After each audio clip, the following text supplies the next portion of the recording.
So we're now here at the demo session. I'm talking to Vlad of Sound of Motion. Vlad, you have an interesting application for the cyclists among us. What are we looking at? Sound of Motion has developed an application for cyclists. We call it Velo Computer. It's actually a combination of the Bluetooth sensor, which you can see right now on the bike, and that communicates to a mobile device, like we have a BlackBerry here, and transmit all the important information about your speed, distance, your acceleration. So the device records everything, and once you are done with your ride, you can upload it to Google Maps and put it on your Twitter. And in fact, actually, this sensor is so precise, it can detect your motion of the wheel up to 1 degree. Unlike traditional cycling computers, which measure the full rotation, which is 360 degrees, this sensor can detect 1 degree rotation, which is at least 360 times more accurate, because we can accurately calculate acceleration, we can calculate your torque, and once we know your torque, we can calculate your power very inexpensively. Right, I'm now with Jeff Rogers from Sensory. Jeff's going to show us a really interesting demonstration of speech recognition on the CSR BC05 chip. Jeff. Okay, thanks very much. So Sensory's been around 16 years. We do speech recognition on the CSR BC5 chip. We also run speech recognition on our own chips. And today we're in things like Bluetooth headsets from Blue Ant that are already shipping on the market. This is a brand new hands-free car kit from a company called Moshi. And the beauty of our technology is that even in a noisy car environment, I can still do speech recognition. So in this very noisy show that we're in, I'll try and demonstrate it, and hopefully you can hear it. I'll hold it close to the microphone so you can see. Okay. This device, clipped onto my visor, will allow me to say commands like call home, office mobile, call back, redial. I can check if I'm even connected to my phone. So I just say the trigger word and then talk to it. Hello, Moshi. Am I connected? Your phone is connected. You have 5 network signals. We're in clocks as well, using our low-cost chip solution where, again, this is by the same company, Moshi. I can set the timer alarm just by saying 5:37 p.m. and the time is set. I don't have to push a bunch of buttons to get there. Headsets are on the market now. Hands-free car kit will be here in the next month or two. It's very, very soon. Later this year, there should be a whole slew of different Bluetooth-enabled products that are based on sensory speech recognition technology. So now I'm talking to Jürgen Kinhofer from Aircable. Jürgen has a development kit that is creating quite a lot of interest at this event. Jürgen, tell us a little bit about it.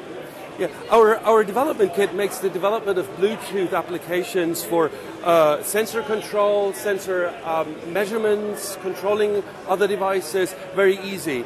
The SMD is a Bluetooth module that has a Bluetooth chip which runs an operating system, has a file system installed that executes basic code from the file system. Obviously, an awful lot of people are still developing out there. What makes this kit stand out? The main thing is that you program these devices not with a programmer with a PC. You don't flash firmware or anything like that.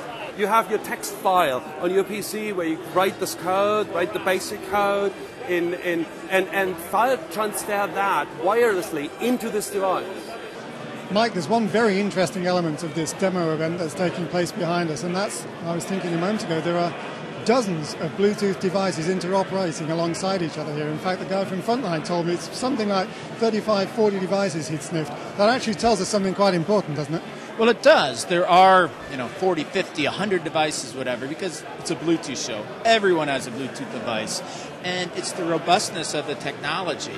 You can have an incredible number of Bluetooth devices in a very small space. We're in a single room, but they still work fine.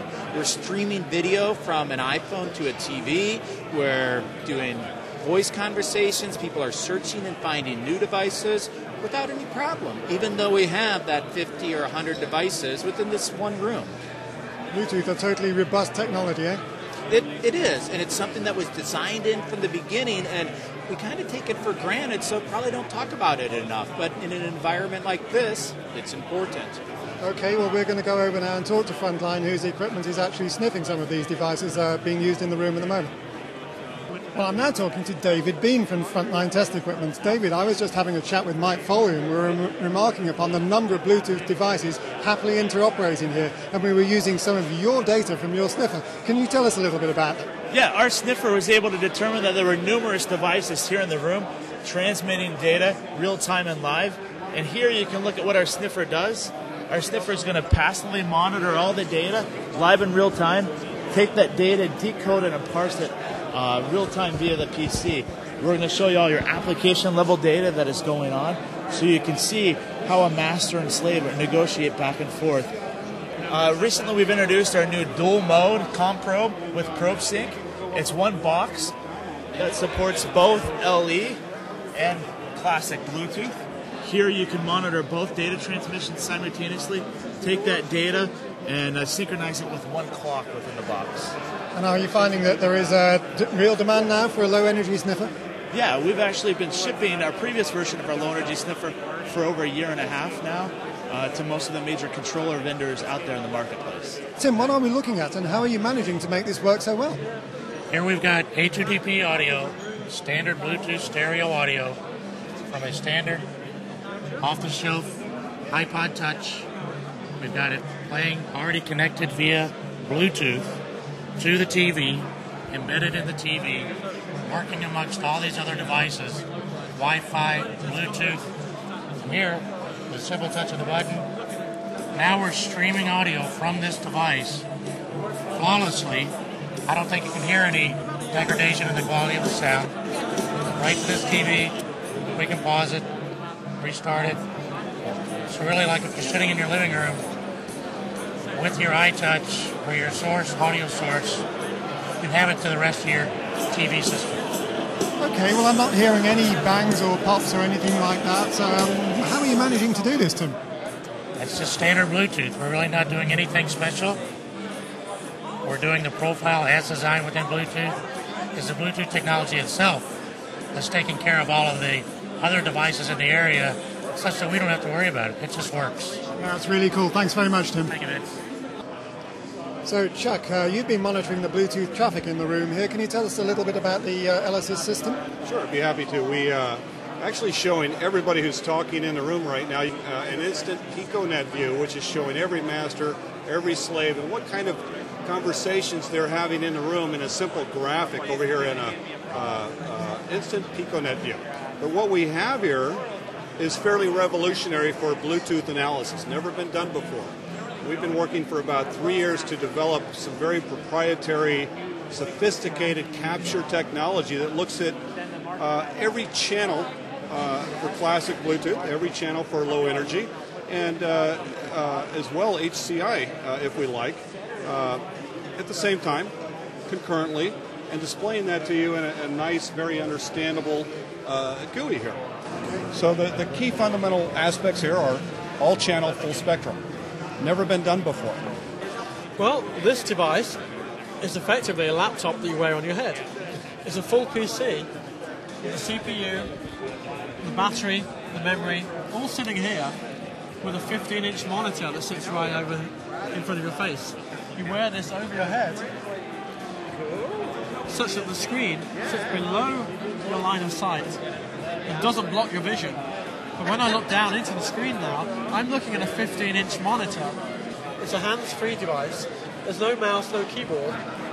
The mouth, the tongue is how you operate this. There is a full Bluetooth stack from Stone Street 1, which enables us to connect from here into my cell phone on my belt and then out to the world. Today, we are showing this off as a prototype. We're about a year away from full production. This is Jason Hilliard from Y-Centric. Jason, you've got a really interesting Bluetooth low-energy demonstration. What are we actually looking at here?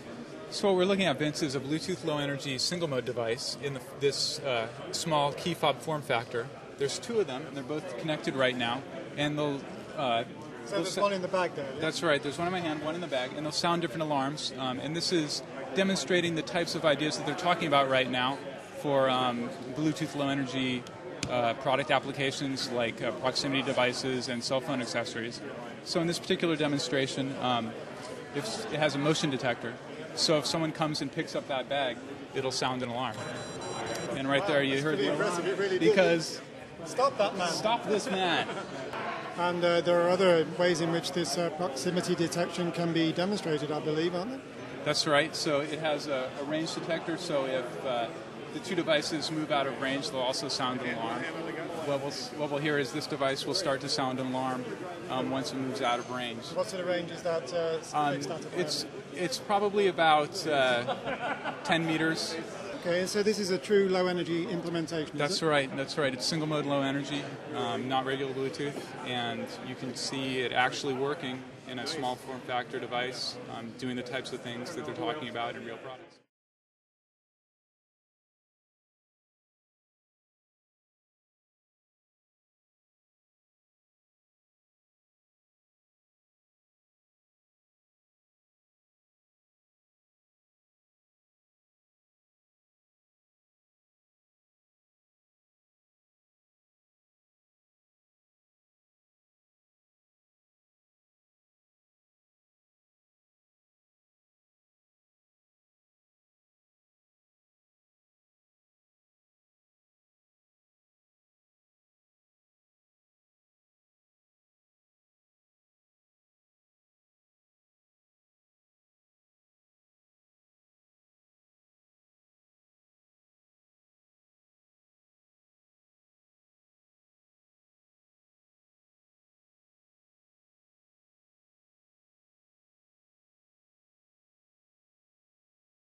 Robustness question.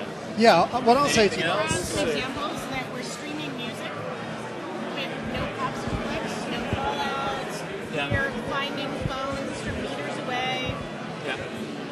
So I'll launch it by saying, so Mike, there's one very interesting aspect of this demo event, and that's that we have dozens of Bluetooth devices interoperating alongside each other. The guy from Frontline, I think, told me it's something like 35, 40 nodes all operating. This tells us something, doesn't it? Okay. Yeah, good. That's fine. Yeah.